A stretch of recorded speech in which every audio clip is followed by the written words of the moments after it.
Join हमने देखा है कि ज्वाइन क्या है, जब हमें डाटा दो डिफरेंट टेबल से चाहिए होता है तो हम ज्वाइन चूज करते हैं। और ज्वाइन एक्चुअल में क्या है कि क्रॉस प्रोडक्ट, एक जो रिलेशनल अलजेब्रा का ऑपरेटर है, क्रॉस प्रोडक्ट में दो टेबल को आपस में मल्टीप्लाई करने के बाद जो हमारा एक टेबल नया क्रिएट होता है, जिसमें सारे कॉलम्स होते हैं दोनों टेबल्स के, और जो टपल्स होती हैं वो दोनों की मल्टीप्लिकेशन के बाद जो नई टपल्स बनती हैं वो होती हैं। तो वो टेबल पे हम कोई कंडीशन अप्लाई करते हैं जो हमें क्यूरी में पूछी जाती है। ज्वाइन का मतलब ये है, ज्वाइन क्रॉस प्रोडक्ट और कोई कंडीशन है जो कि हमें क्यूरी में पूछी जाएगी, जो कि उस टेबल पे लगेगी जो कि हम क्रॉस प्रोडक्ट करने के बाद बनाएंगे। पहले पढ़ते हैं नेचुरल ज्वाइन। नेचुरल ज्वाइन जब भी हमें इक्वल करना होता है कॉमन एट्रीब्यूट, दोनों टेबल के दरमियान जो कॉमन एट्रीब्यूट है उसकी वैल्यू को इक्वल करना होता है, तो हम नेचुरल ज्वाइन चूज करेंगे। जैसे मैंने आपसे कहा कि ज्वाइन तब किया जाता है जब दोनों टेबल्स के दरमियान कोई ना कोई कॉमन एट्रीब्यूट होता है। यहाँ पे जैसे इम्प्लाई कोड और जे इम्प्लाई कोड दोनों इक्वल थे, जब दोनों टेबल्स के दरमियान जो कॉमन एट्रीब्यूट है, जो कि कॉमन एट्रीब्यूट है, जो दोनों की वैल्यू सेम है, उसको इक्वलाइज किया जाता है। तब इसका मतलब इक्वलाइज करना हो, इसका मतलब है तब हम उस सिचुएशन में नेचुरल जॉइन यूज करते हैं। फॉर एग्जांपल मैं आपको एक क्यूरी से बताती हूँ। क्यूरी है हमारे पास अगर हम सिंपल बात करते हैं, फॉर एग्जांपल मैं आपसे पूछ रही हूँ कि मुझे डाटा चाहिए, सी जो एम्प्लॉय है वो किस सिटी से बिलोंग करता है। तो सबसे पहले आप सोचेंगे ये वाला डाटा हमें किस टेबल से मिलेगा। तो सी वाला किस सिटी से बिलोंग करता है, ये डाटा मुझे एम्प्लॉय टेबल से ही मिल जाएगा। तो इसका मतलब है मुझे ज्वाइन की जरूरत नहीं, मैं सिंपली करूंगी किस सिटी से बिलोंग करता है, मैंने दिखाना है, मतलब आउटपुट में सिटी शो करना है। सिलेक्ट ई डॉट सिटी, किस टेबल से, फ्रॉम एम्प्लॉय, और कहाँ कंडीशन क्या लगेगी, where E dot name is equal to C. तो इससे डिस्प्ले हो जाएगा। सबसे पहला मीन जब आपने क्यूरी करनी है, आप एक क्यूरी रीड करेंगे, आपके पेपर में क्यूरी आती है, सबसे पहला स्टेप आपके पास होगा, आपने फाइंड आउट करना है कि मुझे किस टेबल में से इंफॉर्मेशन मिलेगी, जो रिक्वायर्ड क्यूरीज में डाटा मांगा गया है, जो पूछा गया है, वो किस टेबल से मिलेगा। अगर मैं कहती हूँ यहाँ पे है display names of employee who are working in some department. अब यहाँ पे हो सकता है कुछ एम्प्लॉय जो हैं अभी किसी डिपार्टमेंट में काम नहीं कर रहे।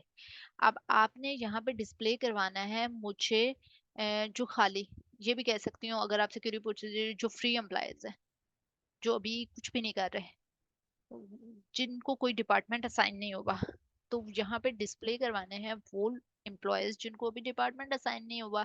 या मैंने अभी आप पूछिए कि वो जिनको कोई डिपार्टमेंट असाइन हो गया है, दोनों हो सकती हैं। अभी यहाँ पे हम देखते हैं डिस्प्ले करवाने हैं उन एम्प्लॉयज के नेम जो कि किसी डिपार्टमेंट में काम करते हैं। सबसे पहले हम सोचेंगे क्या, कि यहाँ पे हमें जो डाटा मिलना है वो कहाँ से मिलेगा। ये जो हमें चाहिए, हमें चाहिए कि एम्प्लॉयर नेम, एम्प्लॉयर नेम हमें एम्प्लॉय वाले टेबल से मिलेंगे। और उसके बाद हमें सेकंड इंफॉर्मेशन क्या चाहिए, जो कि किसी डिपार्टमेंट में काम करते हैं, डिपार्टमेंट में जो डिपार्टमेंट का नाम है वो हमें कहाँ से मिलेगा, डिपार्टमेंट के टेबल से।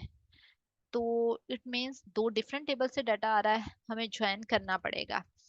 तो जब हम इक्वल जो कॉमन एट्रीब्यूट है दोनों में उसकी बेस पे करेंगे तो वो नेचुरल ज्वाइन उसे कहते हैं।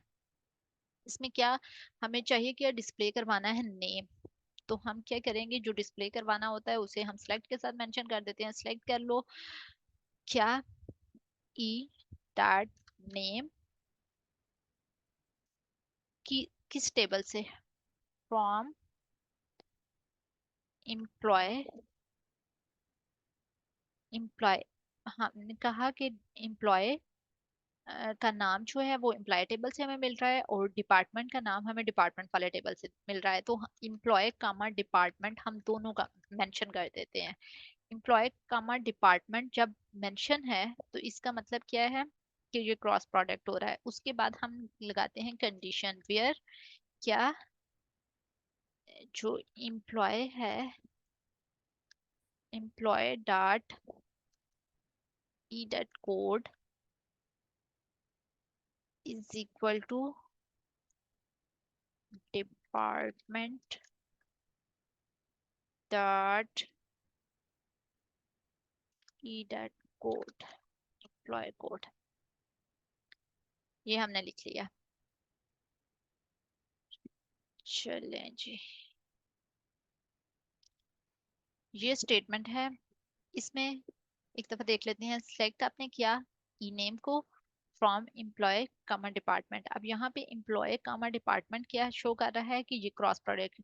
सबसे पहले हमारी क्यूरी एग्जीक्यूट होना शुरू होती है फ्रॉम स्टेटमेंट से। सिलेक्ट तो बाद में किया जाता है कि इसमें से ये ले लो, फ्रॉम से क्यूरी एग्जीक्यूट होना शुरू होती है। फ्रॉम किस किस टेबल से लेना है ताकि वो दोनों टेबल का डाटा उठा के ले आए। तो एम्प्लॉय कामा डिपार्टमेंट लिखा होगा, जब भी नजर आएगा एग्जीक्यूट होगा तो वो उस दोनों को क्रॉस प्रोडक्ट कर देगा। फिर उसके बाद क्रॉस प्रोडक्ट पे ये वेयर वाली कंडीशन अप्लाई कर दी जाएगी। अब हम यही जो कंडीशन है इसको एक और तरीके से भी मेंशन कर सकते हैं। ये जो कंडीशन मैंने आपके सामने शो की है इसको मैं किस तरह से लिख सकती हूँ, ये तो मैंने एक्सप्लेन करके आपको बताइए कि क्या हो रहा होता है। आपकी बुक में कैसे होगी, select employ dot name from employ neutral join department. ये और ये क्यूरी दोनों इक्वल है, दोनों का लॉजिक लॉजिक एग्जैक्टली सेम है, आउटपुट सेम आएगी। ये सेम बात मेंशन की हुई है यहाँ पे। मैंने आपको समझाने के लिए पहले बताया कि ये क्रॉस प्रोडक्ट होता है और फिर उस पर ये कंडीशन अप्लाई होती है। दोनों के दरमियान जो कॉमन एट्रीब्यूट होता है उसकी वैल्यू को इक्वलाइज कर दिया जाता है और फिर उसमें से सिलेक्ट कर लिया जाता है। तो होता है ये है कि ये एग्जैक्टली दोनों, अगर मैं लिखती हूँ सिलेक्ट, यहाँ पे सॉरी सिलेक्ट के स्पेलिंग गलत होंगे। सिलेक्ट आपने किया है E name from employ natural join department, इसका मतलब सेम है कि एम्प्लॉय कॉमन डिपार्टमेंट का क्रॉस प्रोडक्ट करो। और नेचुरल ज्वाइन का मतलब ये है कि दोनों के कॉमन एट्रीब्यूट जो है उनको इक्वलाइज कर दो। यहाँ पे भी हमने ये किया है कंडीशन के वेयर एम्प्लॉय का ई कोड जो है उसको इक्वलाइज कर दो डिपार्टमेंट के ई कोड से। तो ये दोनों सेम चीज है।